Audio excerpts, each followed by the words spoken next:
Shalom saudara sekalian, salam sejahtera dalam kasih Tuhan kita Yesus Kristus.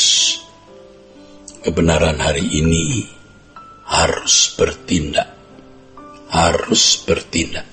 Banyak orang Kristen yang disesatkan oleh pikirannya yang tidak mengerti kebenaran Alkitab secara tepat. Mereka merasa kalau sudah percaya bahwa Yesus adalah juru selamat yang mati di kayu salib, mengaku dosa, dan menjadi pendamai antara Allah dan manusia, maka mereka secara otomatis sudah berkeadaan diperdamaikan dengan Allah. Saudaraku, padahal faktanya mereka belum berdamai dengan Allah. Memang Yesus membawa perdamaian, namun banyak orang Kristen yang belum memberi dirinya diperdamaikan dengan Allah.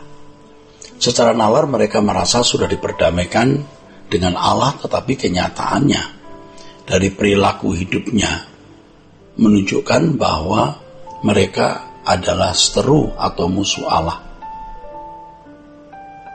Dalam Filipi pasal 3 ayat 18-19 tertulis, "Karena seperti yang telah kerap kali kukatakan kepadamu, yang kunyatakan pula sekarang sambil menangis, banyak orang yang hidup sebagai seteru salib Kristus. Kesudahan mereka ialah kebinasaan, Tuhan mereka ialah perut mereka, kemuliaan mereka ialah aib mereka, pikiran mereka semata-mata tertuju kepada perkara duniawi." Walaupun sudah menjadi orang Kristen, tetapi kalau masih duniawi, maka mereka berkeadaan sebagai musuh Allah, saudaraku. Karena orang yang mengasihi dunia menjadikan dirinya musuh Allah. Mengasihi dunia artinya orang yang hidupnya masih bisa dibahagiakan oleh dunia ini, sehingga terikat dengan materi dunia dan perbuatan yang tidak sesuai dengan kesucian Allah. Banyak orang Kristen tidak menyadari bahwa mereka sebenarnya belum berdamai dengan Allah, sebab mereka masih mencintai dunia dan tidak hidup di dalam kekudusan Allah. Itulah sebabnya mereka tidak bersungguh-sungguh berusaha untuk membangun perdamaian dengan Allah.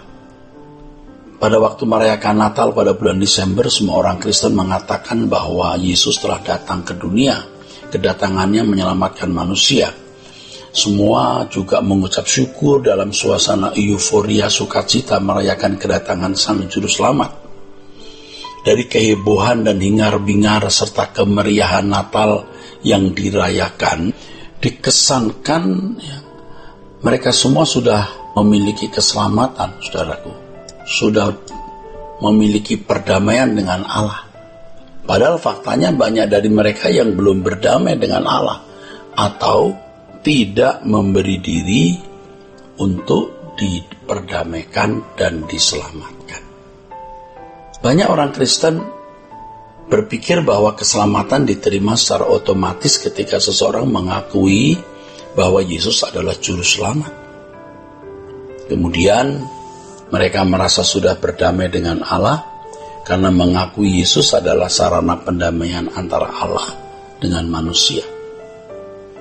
Doktrin dalam sistematika teologi pada umumnya memformat demikian, sehingga jemaat terformat dalam pikirannya bahwa mengakui Yesus sebagai sarana pendamaian antara Allah dengan manusia berarti sudah berkeadaan berdamai dengan Allah.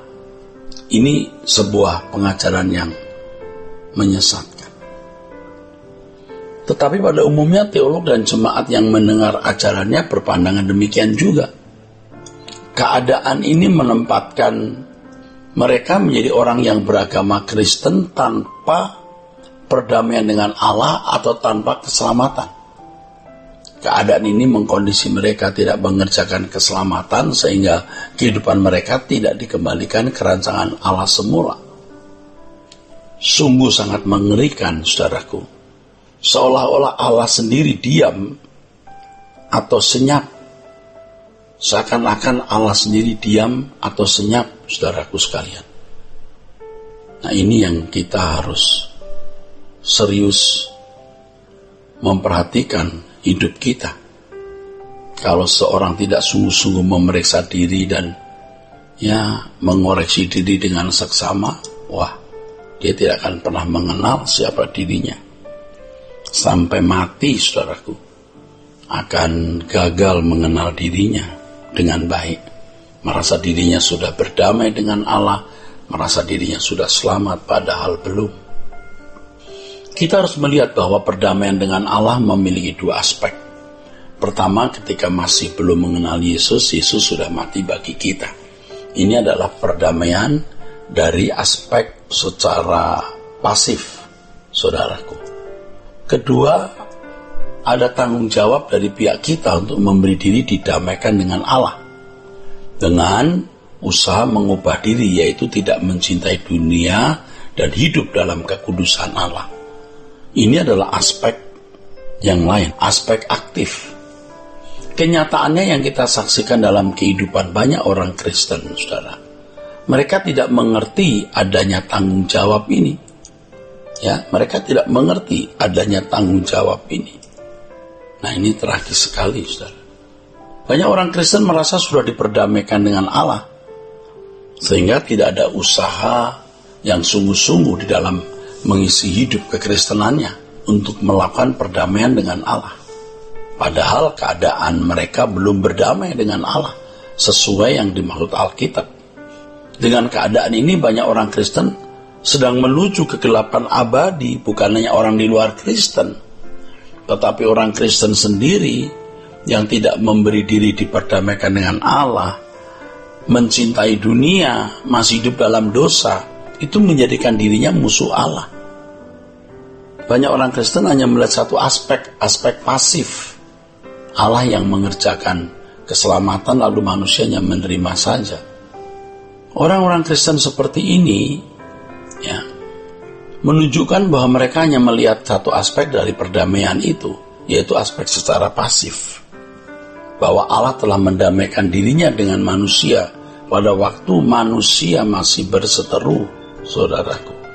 Adapun aspek yang satu tidak diperhatikan, yaitu berilah dirimu diperdamaikan. Kematian Yesus sebagai korban adalah langkah memikul dosa semua manusia, ya, semua. Tetapi perdamaian dengan Allah hanya untuk umat pilihan yang terpanggil.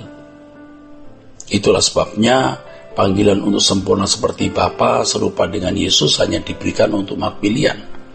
Dalam hal ini dituntut perjuangan berat. Ya. Itulah sebabnya dikatakan bahwa mengikut Yesus atau diselamatkan adalah masuk jalan sempit. Perjuangan berat. Kalau seorang Kristen menganggap bahwa kekristenan adalah jalan mudah untuk masuk surga, sehingga tidak ada usaha yang serius meninggalkan dunia dan hidup dalam kekudusan, maka itu berarti penyimpangan, kebodohan, dan itu kesesatan. Dan orang-orang Kristen yang menganggap bahwa kekristenan adalah jalan mudah untuk masuk surga, sehingga tidak ada usaha sungguh-sungguh untuk mengubah diri guna bisa berdamai dengan Allah, hidup dalam persekutuan yang benar dengan Allah. Orang-orang Kristen yang tidak pernah menjadi anak-anak Allah yang baik. Kiranya kebenaran hari ini memberkati kita sekalian. Sola Gracia.